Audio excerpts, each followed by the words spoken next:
విక్రమ్ టీవీకి సబ్స్క్రైబ్ చేయండి. Subscribe to Vikram TV. Subscribe to Vikram TV. Subscribe to Vikram TV. Subscribe to Vikram TV. Subscribe to Vikram TV. Please like, share and subscribe to Vikram TV. వాస్తవంగా ఏ దేశానికైనా రాజ్యాంగం చాలా కీలకమైంది. చట్టబద్ధమైన పరిపాలన రాజ్యాంగబద్ధంగానే జరుగుతూ ఉంటుంది. ఆ రాజ్యాంగ నిర్మాతగా ఉన్న డాక్టర్ బిఆర్ అంబేద్కర్ గారిని పార్లమెంటు సాక్షిగా అమిత్ షా అవమానపరిచాడు. ఆయన ఏమన్నారంటే అంబేద్కర్ అంబేద్కర్ అంబేద్కర్ పదే పదే ఎందుకంటా ఉన్నారు, ఆ ప్లేస్లో మీరు దైవనామా స్మరణ చేస్తే మీరు స్వర్గానికి పోతారు కదా అన్నారు. అంటే అంబేద్కర్ గారి పేరు ఉచ్చరించడం అమిత్ షాకి ఇష్టం లేదు. ఎందుకు అమిత్ షా గారికి బేసికల్గా ఇష్టం లేదంటే వారికి రాజ్యాంగం పట్ల గౌరవం లేదు, జాతీయ పతాకం పట్ల గౌరవం లేదు, వారికి ఈ దేశంలో సామాజిక న్యాయం ప్రజలందరికీ రావడం ఇష్టం లేదు, పేద ప్రజలు అభివృద్ధి చెందడం ఇష్టం లేదు. కాబట్టి పాత విశ్వాసాలకి అంధవిశ్వాసాలకి అమిత్ షా ప్రతీక. కాబట్టి ఈరోజు అంబేద్కర్ గారి రాజ్యాంగం ఈ దేశంలో సామాన్య ప్రజలకు ఒక స్ఫూర్తినిచ్చింది. భారత రాజ్యాంగం ఈరోజు సామాన్య ప్రజలకు ఒక భరోసా ఇచ్చింది.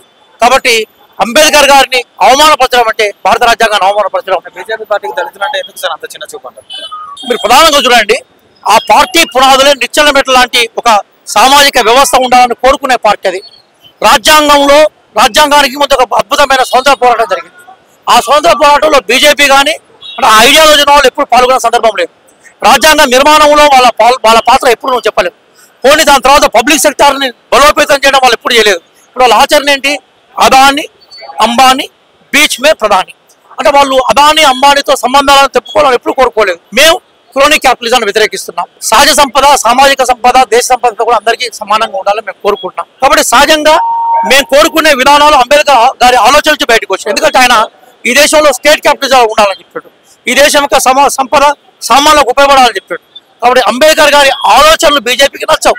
కాబట్టి ఈ రోజు అంబేద్కర్ గారిని అవహేళన చేయడం ద్వారా అంబేద్కర్ గారి పేరును పార్లమెంట్ లో అవమానకర రీతిలో ప్రస్తావించడం వల్ల వాళ్ళ యొక్క నిజమైన నేచర్ బయటకు వచ్చింది. ఎందుకంటే అది ధనవంతుల అనుకూల పార్టీ, పెట్టుబడిదారుల పార్టీ, మాది పేదల పార్టీ, పేదలకు న్యాయం చేయాలి, దళితులకు మంచి జరగాలని చెప్పేసి ఎస్సీ వర్గీకరణకు రూట్ క్లియర్ చేసిందే మేమని చెప్పేసి బీజేపీ పార్టీ చెప్తా ఉన్నారు.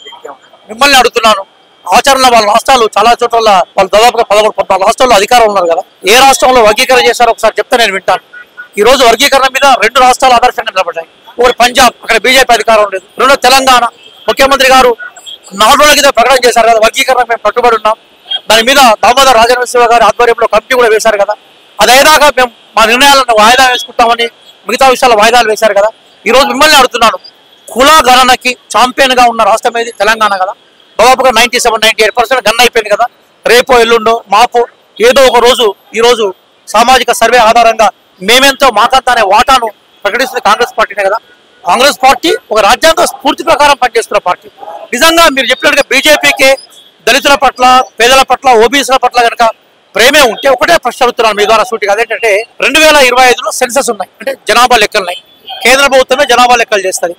కేంద్ర ప్రభుత్వం చేసే జనాభా లెక్కల్లో కులానికి సంబంధించి ఒక కాలం పెట్టుకోనండి, సోషల్ స్టేటస్ లో కాలం పెట్టుకోనండి, వాళ్ళ చిత్తశుద్ధి ఏదో మనకు కనపడుతుంది.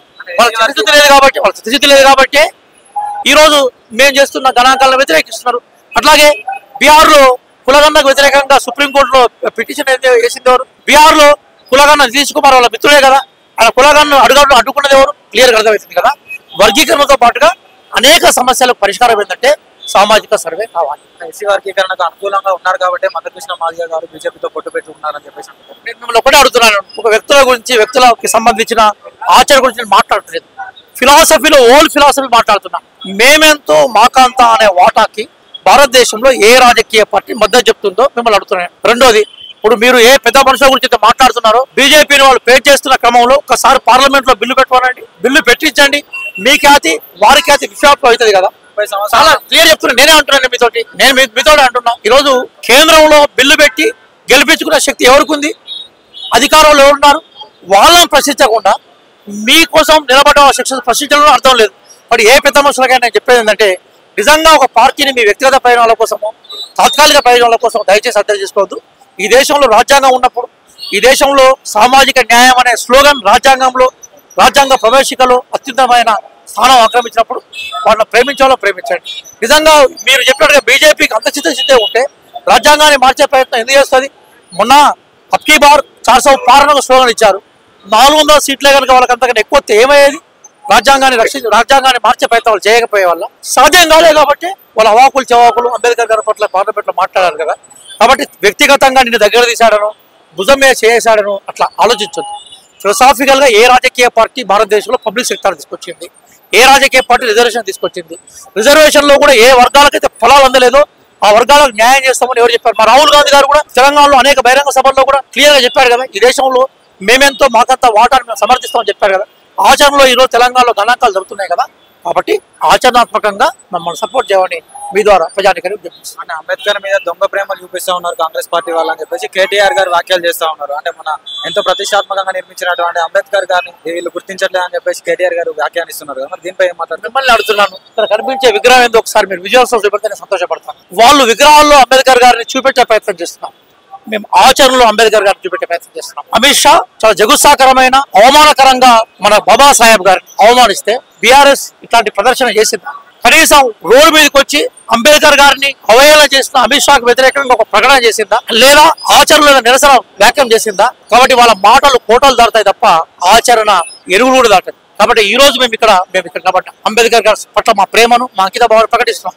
ఇది కేవలం మేము మాత్రమే కాదు, అంబేద్కర్ గారిని ప్రేమించే అన్ని రాజకీయ పార్టీలు, అంబేద్కర్ గారిని ఇష్టపడే ప్రజాస్వామ్య శక్తులు, అంబేద్కర్ గారిని ఇష్టపడే రాజ్యాంగ శక్తులు, లేదా ఈ దేశంలో ఒక న్యాయం ఉండాలి, ఒక ధర్మం ఉండాలి, రాజ్యాంగం ఉండాలని కోరుకునే వాళ్ళందరూ కూడా మాకు హక్కులు ఉన్నారు. బీఆర్ఎస్ ఐసోలేట్ అయిపోయింది, వాళ్ళకి అంబేద్కర్ గారి పట్ల హక్కు లేదు, మాట్లాడే హక్కు లేదు. వాళ్ళు విగ్రహాల్లో ప్రజలకు చూపెట్టే ప్రయత్నం చేస్తున్నారు. మేము ఆచరణలో 70 ఏళ్ళు అంబేద్కర్ గారి ఆశయాలను నెరవేర్చే క్రమంలో భాగంగానే మేము ఆచరణలో రాష్ట్రంలో మనం చూసుకున్నట్టయితే ఎస్సీ వర్గీకరణ చేస్తామని చెప్పేసి రేవంత్ రెడ్డి గారు చెప్తా ఉన్నారు.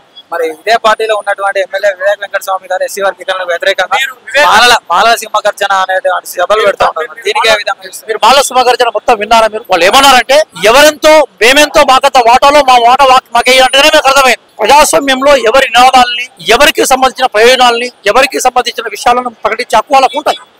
అదే సందర్భంలో రాష్ట్రం వైపు నుంచి, ప్రభుత్వం నుంచి మీరు ఏ నిర్ణయం తీసుకుంటున్న విషయం చూడండి. స్వయాన ముఖ్యమంత్రి గారు ఏం చెప్పారు? కులగన్న అయిన తర్వాత సామాజిక సమస్యలు ఎవరెంత ఉన్నారో వాళ్ళకి న్యాయం చేసే ప్రయత్నం చేస్తామని మేము ప్రభుత్వం స్వయంగా ప్రకటించింది.